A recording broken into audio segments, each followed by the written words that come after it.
ડભોઈ તાલુકાના કરનેટ વસાહતમાં ભયાનક આગ, ગરીબ પરિવારનું ઘર અને આજીવનની મૂડી બળીને ખાખ. ડભોઈ તાલુકાના કરનેટ વસાહતમાં આજે એક હૃદયદ્રાવક ઘટના સામે આવી છે.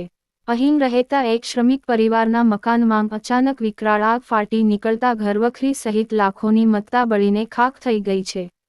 જૂની બાંધણીનું લાકડાનું મકાન હોવાથી આગે જોતજોતામાં રૌદ્ર સ્વરૂપ ધારણ કરી લીધું હતું. કરનેટ વસાહતમાં રહેતા ઝીણાભાઈ વેચાણભાઈ વસાવાના મકાનમાં આજે એકાએક આગ લાગી હતી. પ્રાથમિક અનુમાન મુજબ આ આગ શોર્ટ સર્કિટના કારણે લાગી હોવાનું મનાઈ રહ્યું છે. મકાન જૂના પ્રકારનું અને સંપૂર્ણપણે લાકડાનું બનેલું હોવાથી આગ ખૂબ જ ઝડપથી ફેલાઈ ગઈ હતી. ભારે નુકસાન અને અફરાતફરી, માલસામાનનો સફાયો, ઘરમાં રહેલી તમામ ઘરવખરી, અનાજ અને કપડાં બળી ગયા છે. રોકડ રકમ રાખ, ગરીબ પરિવારે પોતાની મહેનતની જે રોકડ રકમ ઘરમાં સાચવી રાખી હતી, તે પણ આ આગની લપેટમાં આવી ગઈ હતી.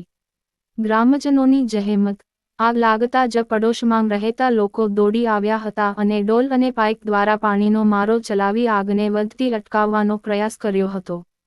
ફાયર બ્રિગેડની કામગીરી. ડભોઈ નગરપાલિકાના ફાયર બ્રિગેડને આ અંગે તુરંત જાણ કરવામાં આવી હતી. ફાયર ફાઇટર પણ ઘટના સ્થળે સમયસર પહોંચી ગયા હતા અને આગ પર સંપૂર્ણ કાબૂ મેળવ્યો હતો. જો કે, ફાયર ફાઇટર પહોંચે તે પૂર્વે જ આખું લાકડાનું મકાન બળીને ખાખ થઈ ગયું હતું. નુકસાનનું તારણ આ આગમાં ગરીબ પરિવારને લાખો રૂપિયાનું નુકસાન થયું હોવાનું સામે આવ્યું છે.